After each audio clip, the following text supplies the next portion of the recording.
perkenalkan nama saya Izzatul Jannah dari kelas 5A Keuangan dan Perbankan Politeknik Negeri Samarinda.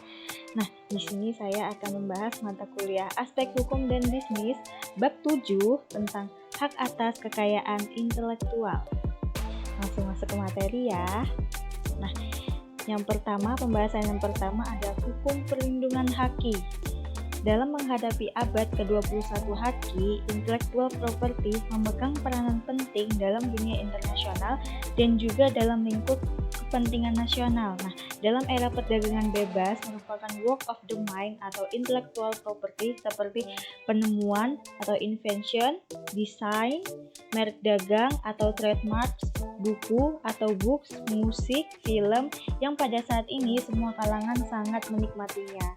Nah, pada tanggal 14 April 1994 telah disepakati suatu paket hasil perundingan perdagangan yang paling lengkap yang pernah dihasilkan oleh Persetujuan Umum tentang Tarif Perdagangan atau General Agreement on Tariff and Trade atau GATT.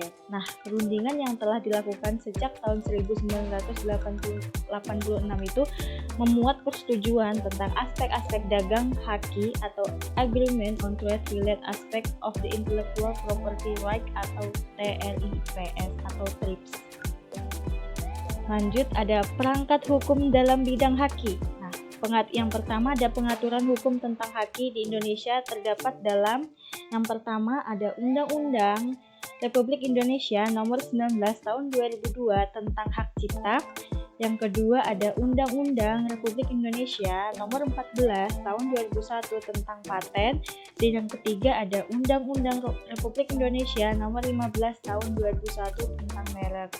Lalu yang kedua ada pengaturan haki lainnya yang disiapkan adalah yang pertama ada Undang-Undang Desain Produk, yang kedua ada Undang-Undang Varietas Tanaman, yang ketiga ada Undang-Undang Integrated Circuit, dan yang keempat ada Undang-Undang tentang Rahasia Dagang. Nah, di sini ada pengertian dan pengelompokan haki. Kita bahas pengertian haki dulu ya. Haki atau hak atas kekayaan intelektual adalah padanan kata yang biasa digunakan untuk IPR atau Intellectual Property Rights. Nah, pengertian haki ini dapat diuraikan sebagai hak atas kekayaan yang timbul atau lahir karena kemampuan intelektual manusia. Nah, sedangkan pengelompokan haki di sini ada dua. Yang pertama ada hak cipta atau copyright, yang kedua ada hak atas kekayaan industri. Nah, hak atas kekayaan industri di sini dibagi menjadi 4. Yang pertama ada paten, yang kedua ada merek atau trademark, yang ketiga ada desain produk industri, dan yang keempat ada penanggulangan praktek persaingan. Pembahasan selanjutnya ada objek haki. Nah, objek haki di sini ada dua. Yang pertama ada hak milik industri. Nah, hak milik industri di sini dibagi menjadi 4. Yang pertama ada objek paten adalah penemuan di bidang teknologi. Dan yang kedua ada objek paten sederhana adalah penemuan sederhana di bidang teknologi. Yang ketiga ada objek merek. Nah, objek merek ini adalah karya yang berupa tanda yang dibuat untuk membedakan barang-barang produk satu dengan barang produk lainnya. Dan yang keempat ada objek desain produk industri. Nah, objek desain produk industri itu sendiri adalah karya yang pada dasarnya merupakan paten yang digunakan untuk membuat atau memproduksi barang secara berulang atau lebih cenderung pada estetika produk. Yang kedua ada hak cipta. Nah, hak cipta di sini adalah ciptaan di bidang ilmu pengetahuan, seni, dan sastra. Lalu materi selanjutnya ada prosedur pengajuan haki. Yang pertama ada prosedur pengajuan paten. Nah, pengertian dari paten itu sendiri adalah hak eksklusif yang diberikan negara kepada inventor atas hasil invensinya di bidang teknologi. Nah, untuk selama waktu tertentu melaksanakan sendiri invensinya tersebut, memberikan persetujuan kepada orang lain untuk melaksanakannya. Nah, itu diatur dalam pasal 1 ayat 1 Undang-Undang Nomor 14 Tahun 2001. Nah, invensi itu sendiri adalah ide inventor yang dituangkan ke dalam suatu kegiatan pemecahan masalah yang spesifik di bidang teknologi teknologi yang dapat berupa produk atau penyempurnaan dan pengembangan produk atau proses. Nah, invensi ini sendiri diatur dalam pasal 1 ayat 2 Undang-Undang Nomor 14 Tahun 2001. Lalu ada juga pengertian dari inventor. Inventor itu sendiri adalah seseorang yang secara sendiri atau beberapa orang yang secara bersama-sama melaksanakan ide yang dituangkan ke dalam kegiatan yang menghasilkan invensi. Nah, pengertian inventor ini diatur dalam pasal 1 ayat 3 Undang-Undang Nomor 14 Tahun 2001. Di sini ada sistem pendaftaran paten, ada dua sistem. Yang pertama ada sistem first to file, adalah suatu sistem yang memberikan hak paten bagi mereka yang mendaftar pertama atas invensi baru sesuai dengan persyaratan. Dan yang kedua ada sistem first to invent. Nah, itu adalah suatu sistem yang memberikan hak paten bagi mereka yang menemukan inovasi pertama kali sesuai dengan persyaratan yang telah ditentukan. Lalu di sini ada cara mengajukan paten. Nah, ada beberapa cara mengajukan paten. Nah, diajukan secara tertulis dengan memuat yang pertama ada tanggal, bulan, dan tahun surat permintaan. Yang kedua ada alamat lengkap dan jelas orang yang mengajukan permintaan paten. Yang ketiga ada nama lengkap dan kewarganegaraan penemu. Yang keempat ada dalam hal permintaan yang diajukan orang lain selaku kuasa dilengkapi pula nama lengkap dan alamat lengkap penguasa yang bersangkutan. Yang kelima ada surat kuasa khusus dalam permintaan yang diajukan oleh kuasa. Yang keenam ada permintaan untuk diberi paten. Yang ketujuh ada judul penemuan yang harus dinyatakan secara singkat dan jelas serta menunjukkan bidang teknik yang dimaksud dalam uraian dan sesuai dengan judul dari surat permintaan.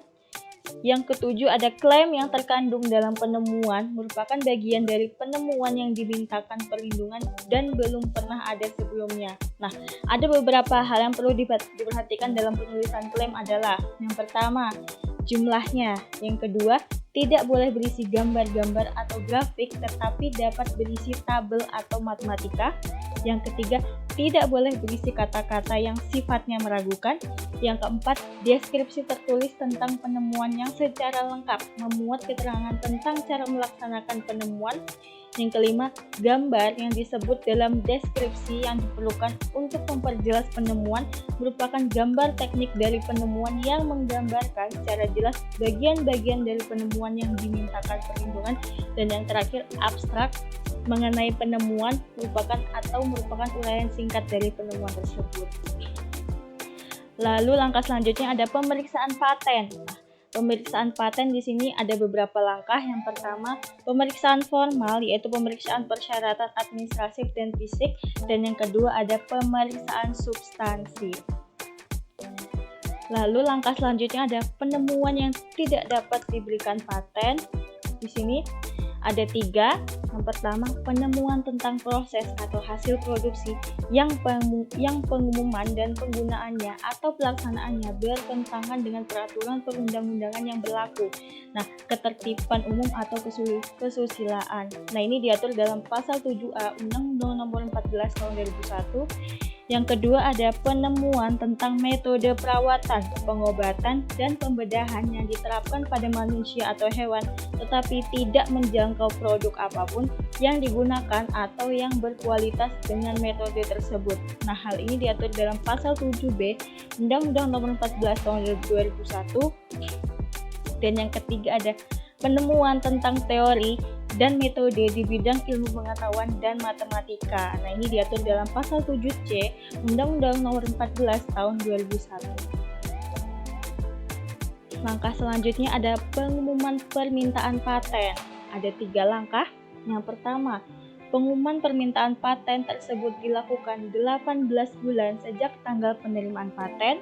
Dan yang kedua, atau 18 bulan setelah tanggal penerimaan permintaan paten yang pertama kali apabila permintaan paten diajukan dengan hak prioritas. Dan yang terakhir, yang ketiga, dalam hal paten sederhana segera setelah 3 bulan sejak tanggal penerimaan pengumuman dilakukan dengan mencantumkan A. Nama dan alamat lengkap penemu, B. Tanggal penerimaan paten, C. Abstrak, D. Klasifikasi, dan E. Gambar.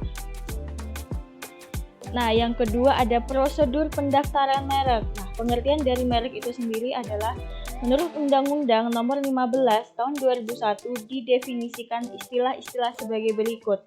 Dalam pasal 1, merek didefinisikan sebagai suatu tanda yang berupa gambar, nama, kata, huruf-huruf, angka-angka, susunan warna, atau kombinasi dari unsur-unsur tersebut yang memiliki daya pembeda dan digunakan dalam kegiatan perdagangan barang atau jasa. Nah, yang kedua ada lingkup merek. Nah, berdasarkan pasal 2 ayat 1 Undang-Undang Nomor 15 Tahun 2001, merek dagang adalah merek yang digunakan pada barang-barang yang diperdagangkan oleh seseorang atau beberapa orang secara bersama-sama atau badan hukum untuk membedakan dengan barang-barang sejenis lainnya. Yang kedua ada merek jasa. Nah, merek jasa adalah merek yang digunakan pada jasa yang diperdagangkan oleh seseorang atau beberapa orang secara bersama-sama atau badan hukum untuk membedakan dengan jasa-jasa sejenis. Nah, itu merupakan lingkup merek. Lalu ada juga pemeriksaan merek. Nah, pemeriksaan merek di sini ada dua. Yang pertama ada pemeriksaan merek secara formal, yaitu pemeriksaan yang persyaratannya secara administratif, dan yang kedua ada pemeriksaan merek secara substansi. Lalu langkah selanjutnya ada jangka waktu perlindungan merek. Nah, merek yang terdaftar mendapat perlindungan hukum untuk jangka waktu 10 tahun. Nah, atas dasar permintaan pemilik merek, jangka waktu perlindungan merek terdaftar dapat diperpanjang setiap kali untuk jangka waktu yang sama. Nah, jangka waktu perlindungan merek ini diatur dalam pasal 28 Undang-Undang Nomor 15 Tahun 2001. Lalu selanjutnya ada yang ketiga, ada prosedur pendaftaran hak cipta. Pengertian hak cipta dulu. Hak cipta adalah hak eksklusif bagi pencipta atau penerima hak untuk mengumumkan atau memperbanyak ciptaannya atau memberi izin dengan tidak mengurangi pembatasan-pembatasan menurut peraturan perundang-undangan yang berlaku. Jika ada hak cipta, pastinya ada pencipta ya. Nah, pencipta itu sendiri adalah seseorang atau beberapa orang yang secara bersama-sama yang atas inspirasinya melahirkan suatu ciptaan berdasarkan kemampuan berpikir, imajinasi, kecekatan, keterampilan, atau keahlian yang dituangkan ke dalam bentuk yang khas dan bersifat pribadi atau bersifat personal.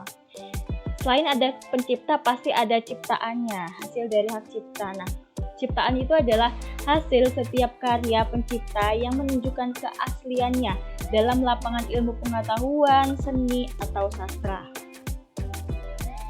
Lalu di sini ada pemegang hak cipta. Yang pertama ada pencipta sebagai pemilik hak cipta. Yang kedua ada orang atau badan lain yang menerima hak dari pencipta. Dan yang terakhir, yang ketiga ada orang atau badan lain yang menerima lebih lanjut hak dari penerima selanjutnya atau penerima sebelumnya. Lalu di sini ada hak-hak yang dimiliki pencipta. Ada 3. Yang pertama hak ekonomi atau economy right, yaitu hak untuk mengumumkan atau memperbanyak atau memberikan izin untuk mengumumkan atau memperbanyak ciptaannya. Dan yang kedua ada hak moral atau moral right, yaitu bahwa hak moral ini tidak dapat dialihkan kepada orang atau badan lain karena pencipta tetap melekat pada ciptaannya sehingga terdapat hubungan yang erat antara pencipta dengan ciptaannya. Dan yang ketiga ada hak menyewakan. Nah, hak menyewakan yaitu hak pencipta atau penerima hak cipta atas karya film dan program komputer maupun produser rekaman suara yang memiliki hak untuk melarang orang atau badan lain yang tanpa persetujuannya menyewakan ciptaannya tersebut untuk kepentingan yang bersifat komersil. Nah, itu merupakan hak-hak yang dimiliki oleh pencipta.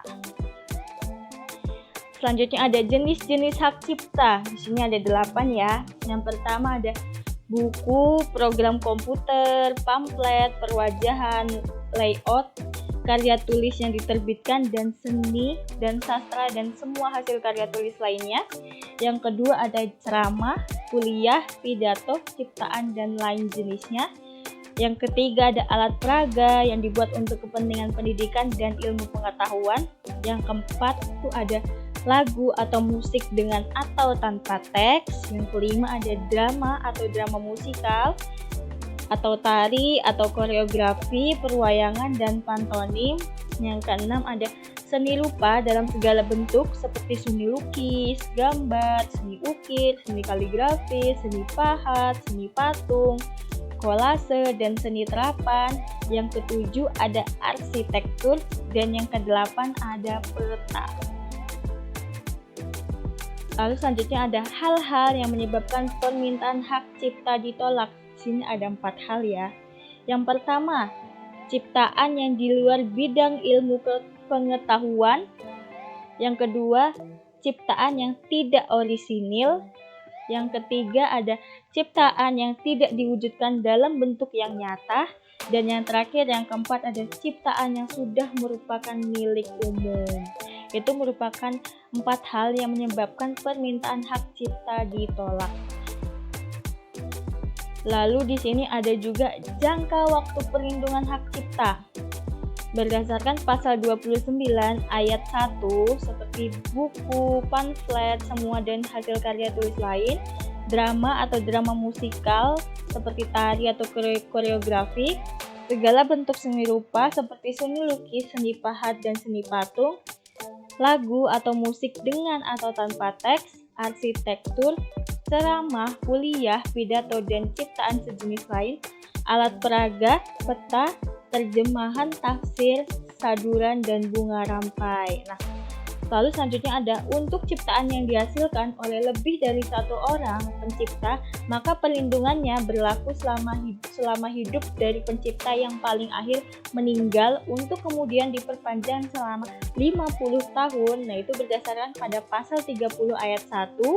Seperti yang pertama ada program komputer, yang kedua ada sinematografi, yang ketiga ada fotografi, yang keempat ada database, yang kelima ada karya hasil pengalih wujudan. Nah, itu merupakan perlindungan atas hak cipta yang selama 50 tahun sejak pertama kali diumumkan.